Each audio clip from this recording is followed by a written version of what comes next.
cuando vienen las situaciones que son difíciles, es ahí cuando se desalientan.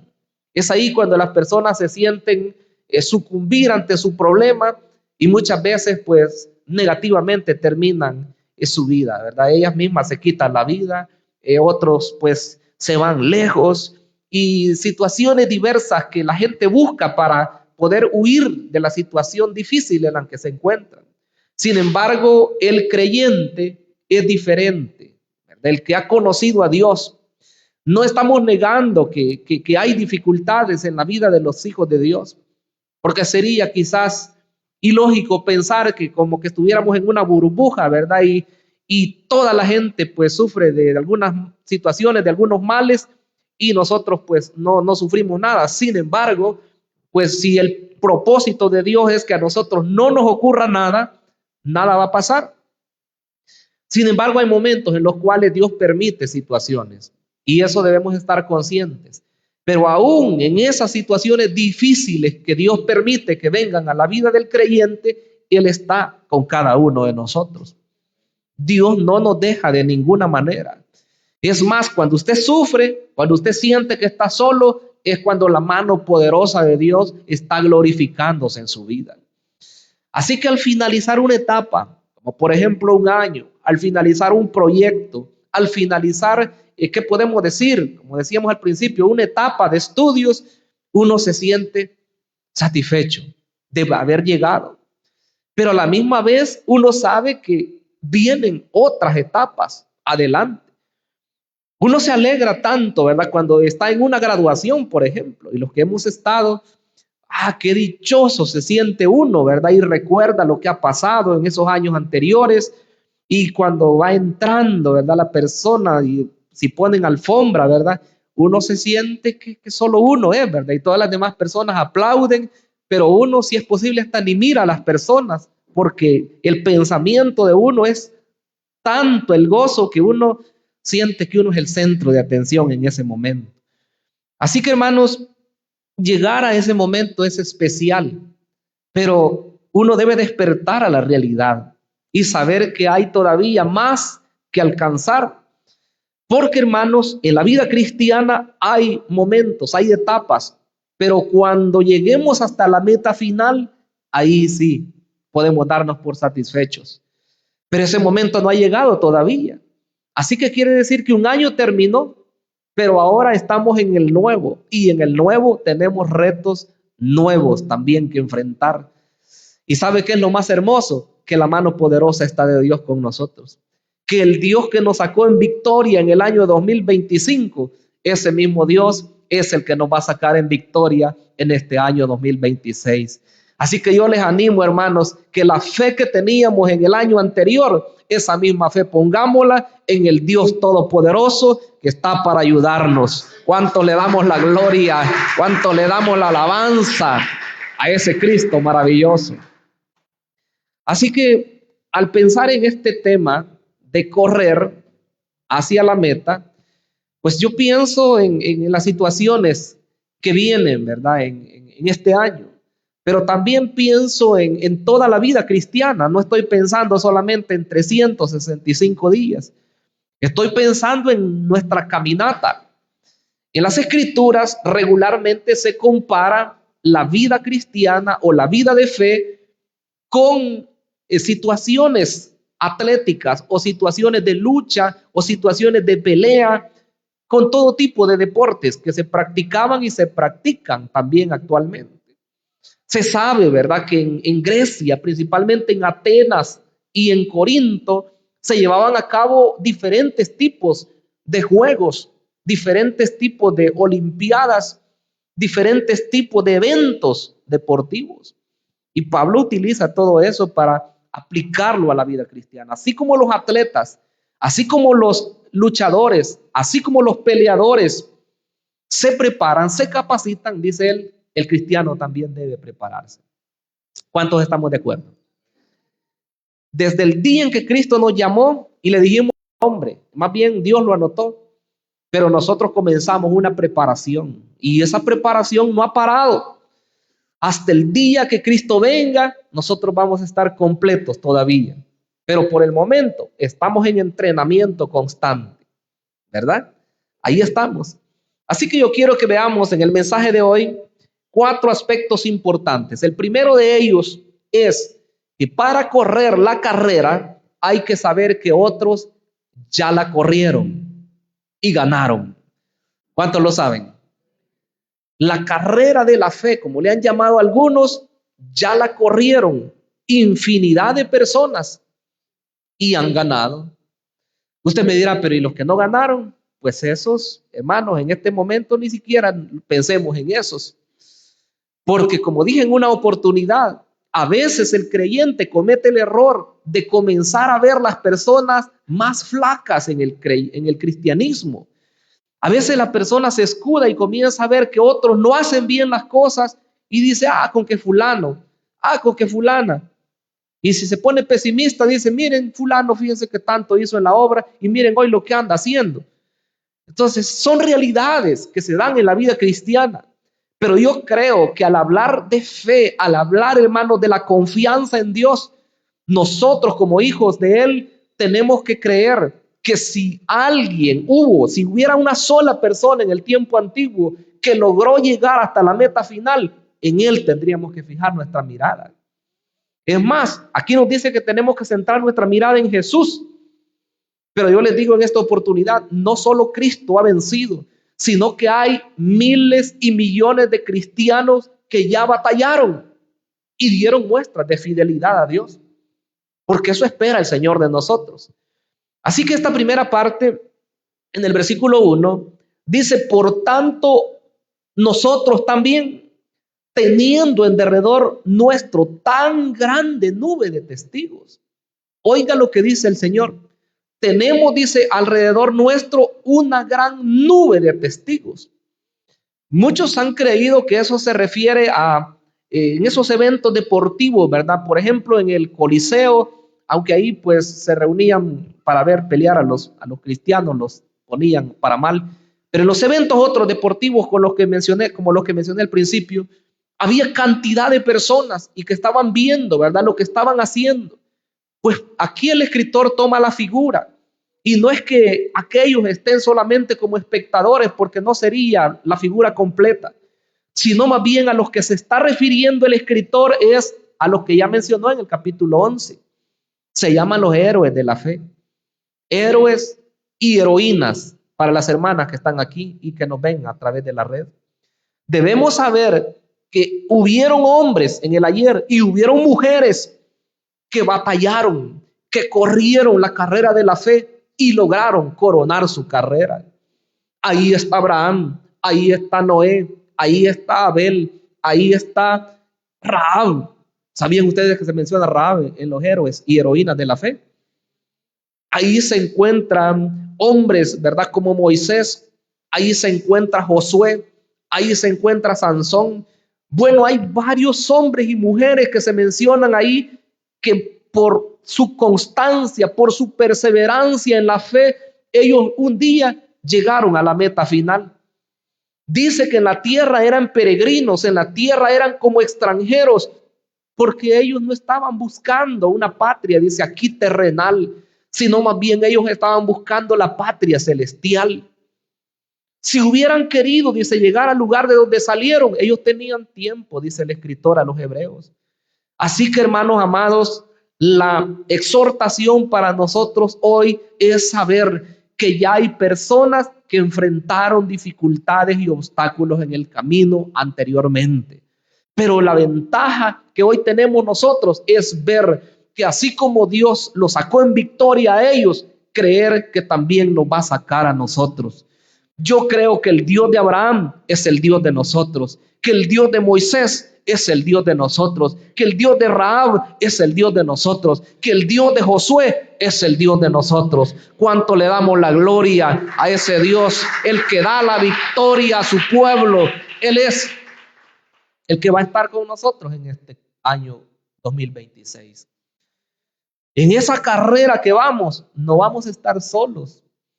Si quizás el tiempo nos faltaría para mencionar esos hombres y la forma como Dios los auxilió. Solo recuerdo en este momento a Josué. Desde el principio Dios le dijo, mira que te mando que te esfuerces y seas valiente. Esas palabras son aplicables para nosotros en este inicio de año. Así le dijo Dios, pero no le dice solo eso, le dice, yo estaré contigo en donde quiera que vayas. Oiga qué palabras. Y Moisés, ¿verdad? La súplica de él, si tú no vas a ir con nosotros, no nos saques de este lugar. También reconocía que la presencia de Dios era indispensable para la victoria. Así que cuando vemos a estos hombres que ya pelearon, que ya corrieron, que ya batallaron y lograron llegar hasta el final, dice que nosotros también debemos considerar eso. Por eso el versículo comienza diciendo, por tanto, nosotros también. ¿No se llena de fe usted, hermano, leer esa palabra? Por tanto, dice, nosotros también. ¿Por qué está hablando en ese sentido? Está hablando así porque así como aquellos fueron creyentes en el Dios verdadero, nosotros también somos creyentes en el Dios verdadero.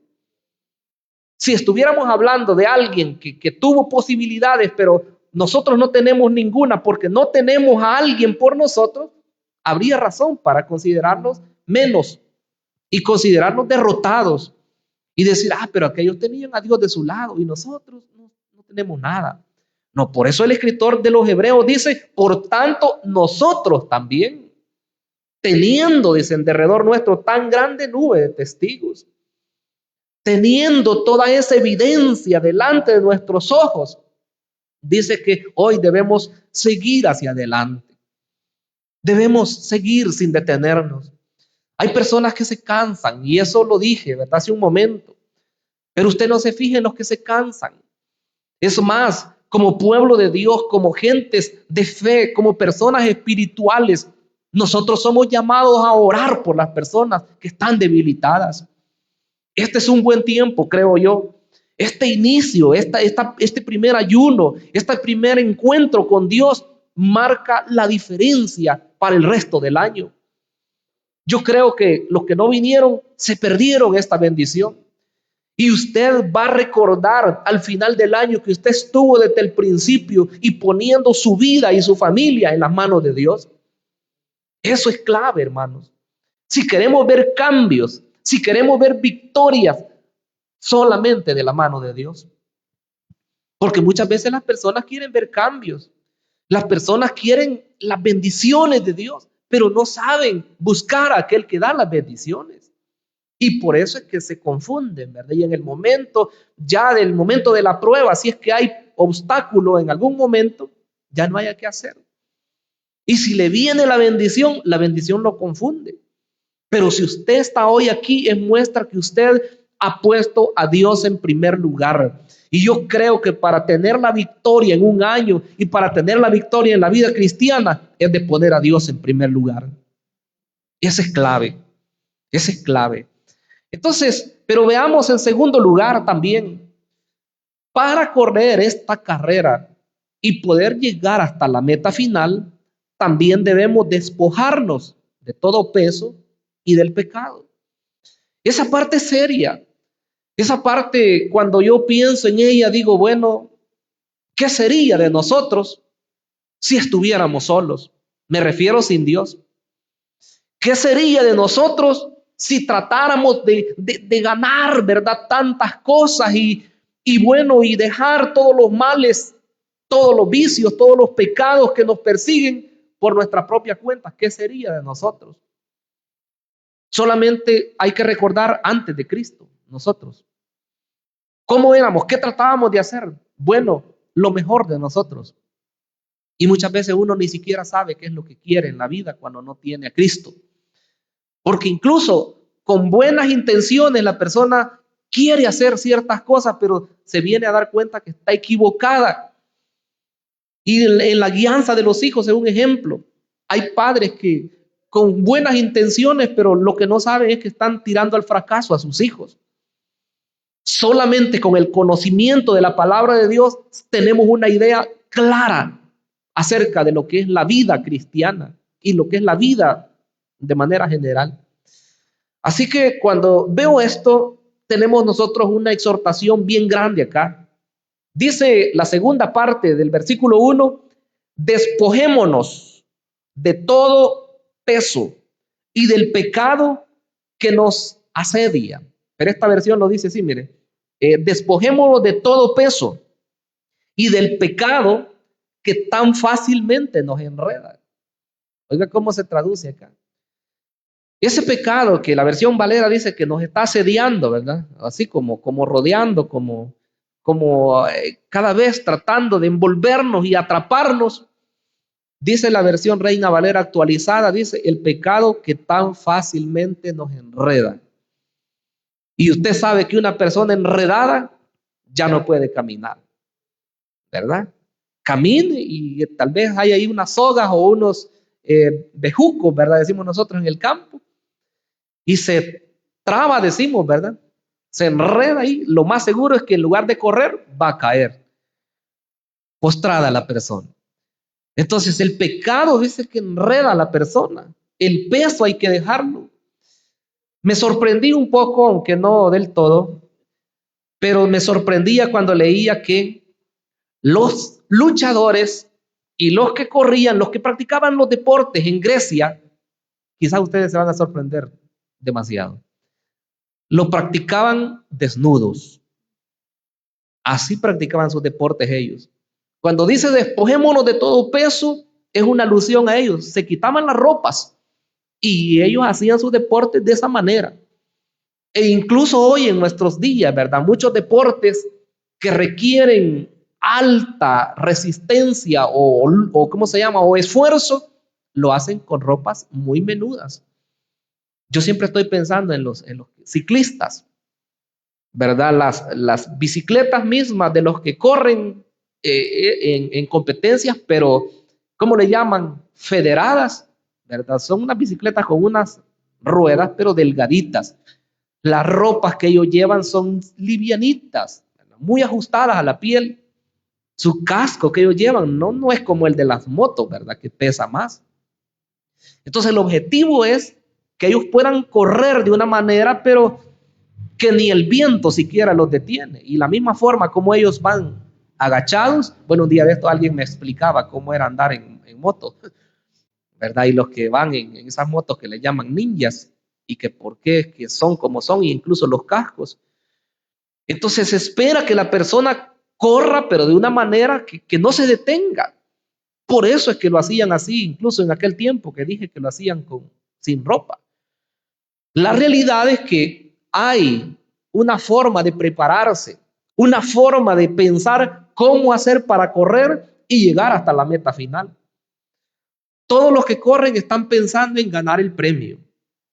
Y como hemos dicho en algunas oportunidades, los premios que daban en aquel tiempo ni siquiera eran perecederos, ni siquiera eran, perdón, eh, permanentes, sino que eran perecederos.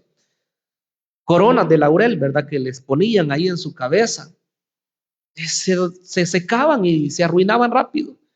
Hoy hay metales un poco más resistentes, pero igual no tienen el valor como lo tiene lo que vamos a recibir cuando estemos delante de la presencia de Dios. La Biblia dice que hay coronas para los creyentes. Y si hay coronas, vale la pena esforzarse. ¿Cuál es el peso que tenemos que despojarnos nosotros hoy entonces? Piénselo usted. Lo más seguro es que vamos a tener que repensar nuestra forma de vivir hoy en el año 2026. ¿Cómo lo vamos a hacer? Solo Dios con nosotros, hermanos. Si teníamos quizás cosas que nos quitaban el tiempo, hoy hay que reducirlas. Bueno, un día de estos estaba revisando, hay que revisar ahora, el día domingo, por lo menos en mi teléfono, a mí me cae ¿cómo se puede decir? Un resumen acerca de cuánto tiempo uno usó el teléfono durante la semana. Quizá algunos de ustedes lo tengan también. Entonces ahí dice, usó su teléfono tantas horas, dice, en la semana. Tiempo activo de no sé qué, dice ahí tanto. Usó su tiempo en tal red social, tanto tiempo. En tal red social, todo este otro tiempo. Y si uno se pone a ver ahí, hay que ver, ¿verdad? Todo ese tiempo que ocupamos en eso. Algún tiempo quizás fue para bien, pero otro quizás solo por pasar el tiempo. Me atrevo a decir que hoy quizás la red social tiene mucho, mucho mayor tiempo que ocupa la persona que la televisión. Antes era la televisión, ¿verdad? Claro, hoy siempre vemos televisión, no podemos decir que no, pero creo que más las redes sociales. Pensemos en eso. Usted dirá, pero ¿por qué está hablando de eso? Bueno, si es que peso puede ser cualquier cosa. El peso, lo que lo detiene para seguir. ¿Cuánto oramos hoy? ¿Y cuánto orábamos en el tiempo pasado?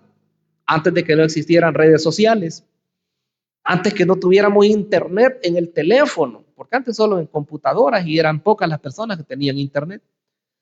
Pero hoy, ¿cuánto es nuestro tiempo de oración? Si hace algún tiempo yo decía que nos deberíamos sentir avergonzados al leer de grandes hombres de la fe de antes, que oraban 3 horas, que oraban muchas horas, ¿cómo no será ahora? Que el tiempo de oración es menos. Y hoy, vea que no estoy hablando solo con los pastores o con los líderes, hablo con todos nosotros. Debemos ver cómo reestructurar nuestro tiempo. ¿Leemos la Biblia o no leemos la Biblia en casa? Porque aquí sí, ¿verdad? Todos. Espero que todos lean la Biblia. Espero que todos traigan la Biblia empastada. Aunque si usted la trae en el teléfono, aunque a veces se descuidan algunos. Pero si no la traen, aquí se lee.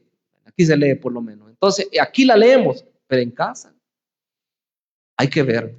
Entonces, todo eso, los ejercicios espirituales, hay que hacerlos, porque si no, de repente vamos a sentir que el peso que llevamos es un peso grande y no lo hemos podido quitar, pero Dios quiere que lo quitemos.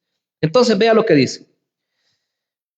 Despojémonos de todo peso y del pecado que fácilmente nos enreda. Qué difícil fuera que no solamente sea algunas situaciones que nos entretienen, sino que haya pecado. Porque dice que ese pecado sí nos enreda fácil, pero fácilmente. Yo quiero que lea acá el capítulo 11 y versículo 14. Dice esta carta a los hebreos, los que así hablan claramente dan a entender que buscan otra patria, o sea, una patria diferente. Dice el versículo 15, pues si de veras se acordaran de la tierra de donde salieron, tendrían oportunidad de regresar. Ya anteriormente dijo que aquellos dice que murieron conforme a la fe y dice que saludaban de lejos, dice, las promesas, porque no estaba hablando de los logros que ellos obtuvieron al principio, porque ya antes dijo que algunos recibieron sus hijos en resurrección, algunos apagaron fuegos impetuosos, otros dice que fueron fortalecidos en batalla. O sea, los hombres del ayer vieron las maravillas de Dios. ¿Cuántos estamos de acuerdo? Vieron las maravillas de Dios, vieron cosas cumplidas, pero la promesa principal, la más grande, no la vieron. Y era que Cristo iba a venir, o que Cristo nos iba a llevar también a la patria celestial. Esa promesa todavía no, ni siquiera nosotros la hemos visto llegar hasta allá. Así que dice que ellos, si hubieran querido llegar a una patria terrena, se hubieran regresado, pero ellos miraban algo más allá. Así que debemos despojarnos nosotros y no permitir que nada nos detenga para poder llegar hasta el final. Quiero leer el Evangelio de Juan, capítulo 16, versículo 8. Miren, el Espíritu Santo hace una labor en nuestras vidas que a veces quizás no lo valoramos como debe. Si no fuera por la labor del Espíritu Santo, nosotros ni sintiéramos las ganas de leer la Biblia. Todo el tiempo de nuestro trabajo, todo el tiempo viendo televisión, todo el tiempo viendo el teléfono, todo el tiempo paseando. Y la palabra de Dios. Dice Juan 16:8, cuando Él venga, convencerá al mundo de pecado, de justicia y de juicio. En cuanto a pecado, porque no creen en mí. En cuanto a justicia, porque me voy al Padre y no me verán más. Y en cuanto a juicio, porque el príncipe de este mundo ha sido juzgado. Oiga, qué interesante. El Espíritu Santo es el que convence a la persona. Y les pregunto, parezco loco, pero lo voy a hacer. ¿Tiene usted el Espíritu Santo en su ser? Sí, ¿verdad? Porque Dios nos selló y Dios nos ha llenado con su Espíritu. Entonces quiere decir que nosotros tenemos a Dios en nosotros. Ya no estamos ajenos. La gente de afuera sí no sabe qué hacer. Piensan que hacen lo bueno y que se andan ciegos, dice la Escritura. Pero el creyente tiene el Espíritu Santo. Entonces, si tenemos el Espíritu Santo, Él nos convence, nos hace una labor tan impresionante que nos dice, no, Adolfo Sánchez, no has orado, ¿verdad? No has leído la palabra hoy, ¿verdad? Has estado muy ocupado. Has andado aquí, has andado allá, pero no me has buscado. Entonces el Espíritu de Dios nos pone, ya no has ido a la iglesia, ¿verdad? Ya no has visitado a los hermanos, ya no has visto las necesidades, ya no has atendido a esto, a aquello. El Espíritu de Dios nos pone eso, el Espíritu Santo. Entonces, hermanos, despojémonos, debemos despojarnos del peso, dice, y del pecado que tan fácil nos podría enredar. Y mira la tercera cosa que debemos hacer. En tercer lugar, debemos correr con perseverancia la carrera. Repitamos eso. Corramos con perseverancia la carrera. Esa palabra que dice ahí paciencia, hay que saberla entender. Mire lo que dice el versículo 1 al final. Y corramos, dice, con perseverancia la carrera que tenemos delante de nosotros. La versión del 60 dice, corramos con paciencia. Pero esa palabra a veces no se entiende bien. Normalmente nosotros pensamos que paciencia es soportar, ¿sí o no? Paciencia es soportar. Y de verdad que tiene un principio de qué significa eso, soportar. Paciencia es soportar, pero no es solamente soportar, sino que paciencia es perseverar. Le voy a dar un ejemplo. Cuando usted tiene una dificultad, un problema, hoy que es cristiano, y entonces ser paciente no implica que usted solamente dice, me ha venido ese problema y yo voy a aguantar y a ver hasta dónde aguanto. No, usted hace algo, ¿sí o no? Por ejemplo, si el problema es económico y entonces dice, Dios mío, pero es que ¿qué me ha pasado? Que no tengo recursos, no tengo dinero. Y entonces dice, no, yo voy a aguantar así, ¿verdad? Y aguantar sin estar sin dinero y no hacer nada, ¿verdad? Que no es así nomás. Rápido, si es una persona de negocio, dice, no, yo voy a ver qué hago aquí en mi negocio, voy a incrementar, ¿verdad? Voy a traer más producto y entonces voy a vender más, ¿verdad? Y va a venir más dinero. Bueno, emprendo un trabajo, si no tengo, voy y busco, pongo un currículum, bueno, ¿qué? ¿Verdad? Y está pensando uno en cómo salir de ese problema. Y si es la enfermedad, bueno, no se va a quedar ahí solo teniéndose el estómago, el gran dolor que tengo, y ahí voy a aguantar todo ese dolor. No, hoy, como la ciencia está tan avanzada, la persona dice, si para el dolor de estómago tal medicamento es bueno, me lo tomo, ¿verdad? Porque está pensando en mejorar. Pero si es una persona que dice, no, yo confío en Dios y en primer lugar yo pongo a Dios, entonces me ha agarrado este gran dolor, voy y doblo mis rodillas. No se queda solo soportando el dolor, sino que hace algo. Hermanos, paciencia significa perseverancia, significa resistencia. Por aquí tengo un concepto. Mire, dice que esta palabra viene del griego hipomone, que quiere decir perseverancia y constancia. O sea, una persona que es paciente no es una persona descuidada y que como tiene un problema ya no viene a la iglesia y dice, no, es que yo soy paciente. Hermano, yo estoy esperando. ¿Cuál esperando? El enemigo quizás se lo llevó ya.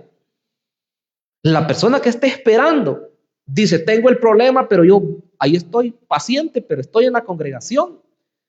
Soy perseverante y soy constante. Constante. Por eso algunas personas piensan que solamente al pedir pues paciencia, dice, me va a venir más problemas y todo eso, porque es ahí cuando se aprende. De cierto modo es verdad, pero ve que la paciencia es saber esperar en Dios, estar confiado en Él. Eso es paciencia. No es estar desilusionado. Ay, yo soy paciente. Dice, comienza a llorar. Claro, si va a llorar en su problema y llorar por el dolor o llorar por la situación, llore, pero no llore desilusionado ni desilusionada. A eso quiero enfocarme. No, hay que levantarse y como dijo alguien en una oportunidad, sacúdase, ¿verdad? Sacúdase y bote todos esos problemas y ponga su confianza en el Dios Todopoderoso. Y yo le digo, por muy grande que sea el problema, Dios tiene la respuesta. Por muy difícil que sea la situación en que estemos al principio del año, vamos a ver la victoria. Yo creo que Dios nos va a sacar adelante. ¿Cuánto lo estamos creyendo en esta mañana, hermanos? Yo sí creo que Dios nos va a sacar adelante. Entonces hay que tener paciencia. Hay que correr, dice, esa carrera con paciencia. O sea, con perseverancia, con resistencia. Aquí en esta misma carta a los Hebreos, en el capítulo 10 y versículo 36, hay una declaración que es poderosa. Dice, porque les es necesaria la paciencia. Pero como esta versión usa esa palabra diferente. Mire lo que dice. Porque les es necesaria la perseverancia para que habiendo hecho la voluntad de Dios, obtengan lo prometido. Qué bonito, ¿verdad? Es necesaria la paciencia, es necesaria la perseverancia. Porque cuando hayamos hecho la voluntad de Dios, entonces vamos a obtener el premio que Dios nos ha prometido dar. Así va a ser, hermano. Entonces hay que seguir corriendo, dice. Hay que seguir corriendo sin detenerse. Una expresión que yo la estaba analizando al final del año y quería compartir ese mensaje, aunque pues por motivos de la guianza de Dios, al final pues prediqué en otro pasaje. Mire lo que dice Filipenses 3:12. Filipenses 3:12. Dice, no quiero hermanos, no quiero decir hermanos que ya lo haya alcanzado, ni que haya llegado a la perfección, sino que prosigo a ver si alcanzo aquello para lo cual también fui alcanzado por Cristo Jesús. Hermanos, yo mismo no pretendo haberlo ya alcanzado, pero una cosa hago, olvidando lo que queda atrás y extendiéndome a lo que está delante, prosigo a la meta, hacia el premio del supremo llamamiento de Dios en Cristo Jesús. Si ese pasaje lo analizáramos, hermano, hay riquezas ahí. Dice, hermanos, yo no pretendo haberlo alcanzado ya. Si yo le dijera a usted, levante la mano, ¿quién alcanzó ya la perfección absoluta? Dios mío, nadie, ¿verdad, hermanos? Pero ahí vamos, en ese proceso. La santificación le llama a la Escritura. ¿En qué nivel está usted? Dios lo sabe. ¿En qué nivel está su servidor? Dios lo sabe. Y no es importante ni siquiera eso. Lo importante es saber que estamos en el camino y seguir prosperando cada día más. Entonces dice, yo no pretendo haberlo alcanzado ya, dice Pablo. Pero me gusta lo que él dice. Olvidando lo que queda atrás. ¿Qué tenemos que hacer nosotros en este día? Olvidar lo que queda atrás. Y ahí usted puede poner las cosas malas y negativas que hacíamos antes de Cristo, como también usted puede poner lo que ya alcanzó, los logros que ya obtuvo. Alguien ha dicho que nosotros no podemos vivir de logros del pasado, aunque nos animan. Pero ¿qué tal si nosotros dijéramos, viera que yo en la obra, si es que sí he servido y mire, yo he hecho esto, yo he predicado en tal lugar y he fundado tantas iglesias y he estado en tantos ministerios? Bueno, hay que darle gloria a Dios por todo eso. ¿Verdad? No podemos demeritarlo. Los años que tenemos de estar en Cristo, hay que darle gloria a Dios. Pero de hoy, 4 de enero del 2026 en adelante, es como que no hemos logrado nada todavía. Es como que tenemos, piense usted en este momento, en una carretera recta ahí para allá, y usted no mira ningún obstáculo ahí para allá todavía, no los mira, pero de seguro se van a presentar. Entonces, hasta ahorita es como que nosotros no hubiéramos ganado todavía, dejemos allá aquello. Es como que de aquí comenzamos esa carrera. Hoy estamos listos ya, ¿verdad? Con ropas ligeras para seguir o para salir, ¿verdad? Corriendo.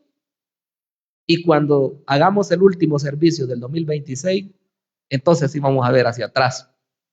Y hemos llegado a esa meta. Y el día final, cuando Cristo venga, ahí sí será la coronación total, ¿verdad? Ahí sí se acabó todo y ahí será el día bienaventurado, como el apóstol lo dice. Entonces, hermanos, hay que correr con paciencia. Pero en cuarto y último lugar, para correr y llegar a la meta, debemos poner los ojos en Jesús. ¿Cuántos están de acuerdo?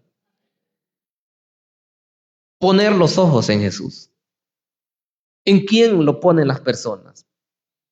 Normalmente, aunque seamos creyentes, siempre estamos viendo a otras personas. ¿Sí o no?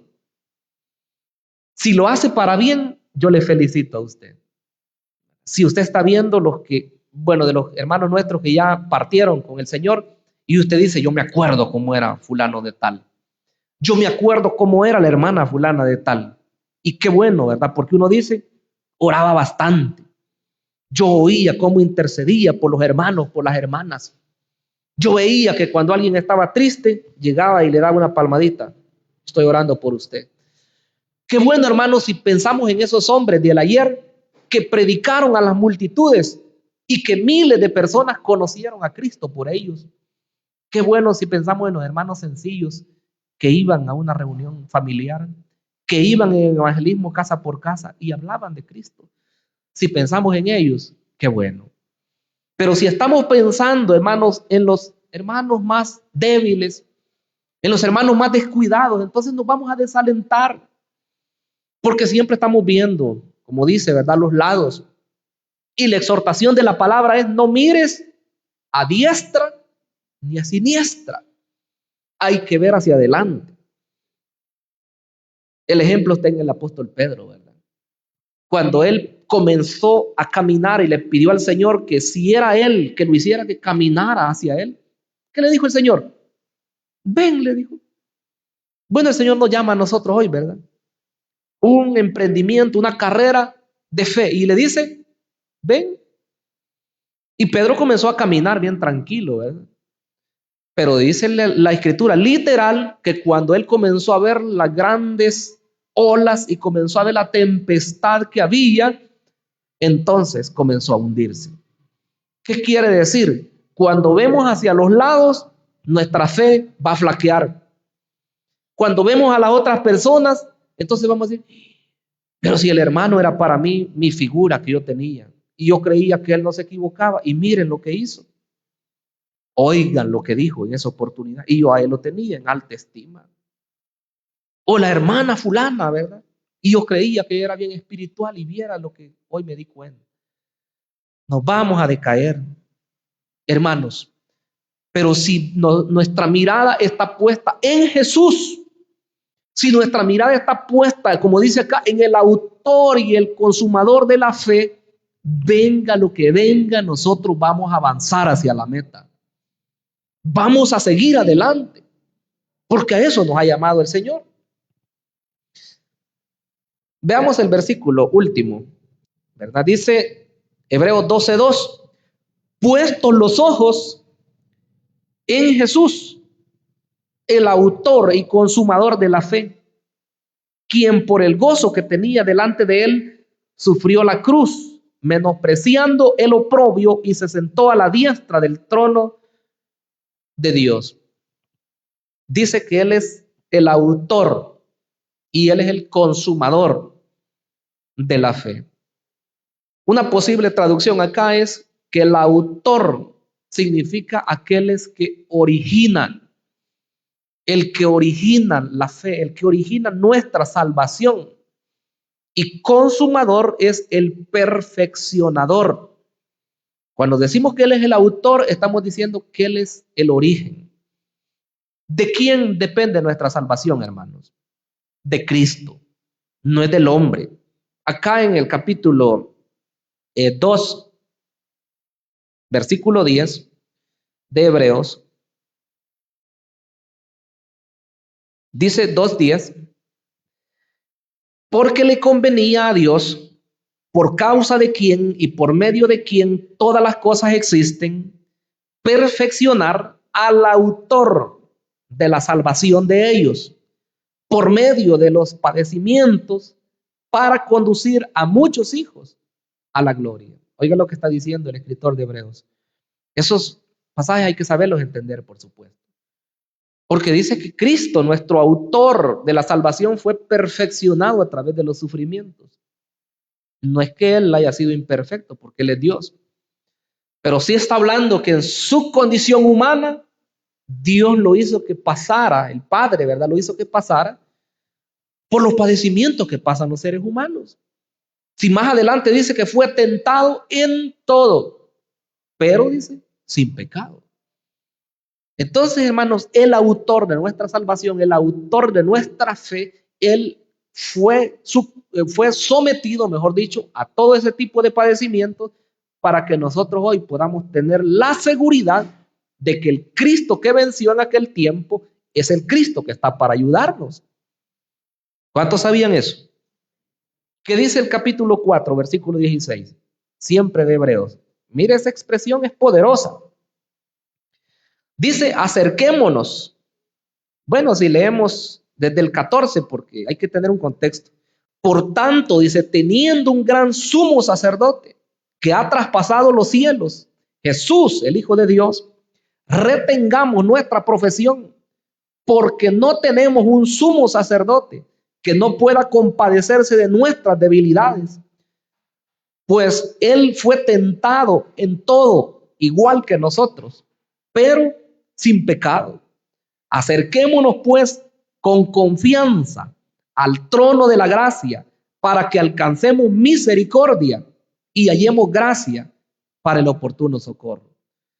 Una escritura, hermanos, para nosotros, para darnos ánimo de poder. No tenemos un sumo sacerdote que no pueda compadecerse. Como quien dice, alguien que nunca sabe los padecimientos del ser humano. Para comenzar, Dios es omnisciente. O sea que Él lo sabe todo. Pero por si eso no nos es suficiente, viene Él y se hace humano y experimentó todo lo que nosotros experimentamos. O sea que de verdad sabe qué sufrimos nosotros. Entonces hoy dice, podemos acercarnos con confianza para alcanzar misericordia en Él. Así que si usted va a poner la mirada en alguien en este año 2026, póngala en Jesús. Póngale en Jesús y no se va a desalentar. Si la pone en alguna persona, podría desalentarse. ¿Verdad? No estoy diciendo que no hay personas confiables. Claro que hay muchos hermanos y hermanas que están luchando en esta batalla, en esta carrera. Pero el supremo en el que tenemos que poner la mirada es en Jesús.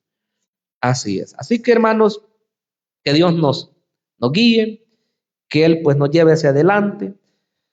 Pues este Cristo que padeció, que sufrió, que fue a la misma cruz, es el que también resucitó. Dice que al final Él se sentó a la diestra del trono de Dios, ahí en el lugar de autoridad. Desde el mismo comienzo de la carta dice que después de haber efectuado el sacrificio y la purificación de nuestros pecados, se sentó a la diestra de la majestad y desde allá hoy pues está intercediendo, dice más adelante. Así que, hermanos, si usted se había sentido quizás solo y decir en este año, ¿qué va a ser de mí? Créalo que Dios está con usted. Puestos los ojos en Jesús, dice la Escritura. No nos olvidemos de esa declaración. Poner los ojos en Jesús para llegar a la meta final. Y que Dios nos guíe en este nuevo reto que tenemos. Cerremos nuestros ojos. Padre que estás en los cielos, te damos las gracias. Te damos todo el honor y toda la gloria, mi buen Señor. Reconociendo que tú eres el dador de la vida. Que tú eres, mi buen Señor, el que nos has dado una salvación tan grande. No es obra de los seres humanos, eso lo sabemos muy bien. Nadie pudo cambiar nuestra vida. solamente hasta que llegaste tú, Señor. Pudimos ver la luz y pudimos ser personas diferentes. Tú nos has regenerado, Señor. Nos has hecho hijos y las hermanas hijas tuyas, Señor. Hoy queremos hacer tu voluntad y sabemos que hay obstáculos en el camino, que se van a presentar las situaciones en las cuales, Señor, tenemos que ser fuertes, ser perseverantes y poder mantenernos firmes. Hoy te pedimos, Padre amado, que te glorifiques. Te pedimos, Señor, que fortalezcas la vida de tus hijos, la vida, Señor, de tus hijas, de aquellos que estamos reunidos hoy aquí, pero también, Señor, de los que nos ven a través de las redes sociales. Te pido, mi amado Dios, que hagas obras maravillosas, que hagas obras grandes, Señor, porque si tú estás con nosotros, nada podrá detenernos en el camino. Padre amado, estamos en tus manos. Hoy, Señor, nos unimos a esos creyentes victoriosos, aquellos hombres y mujeres del ayer que batallaron, pero que también vencieron. Padre, gracias por la victoria que ya nos has dado. En Cristo Jesús lo creemos. Amén y amén. ¿Cuánto le damos gloria a Dios, hermanos? Bendito sea el Señor para siempre. Gloria a Dios. Gloria.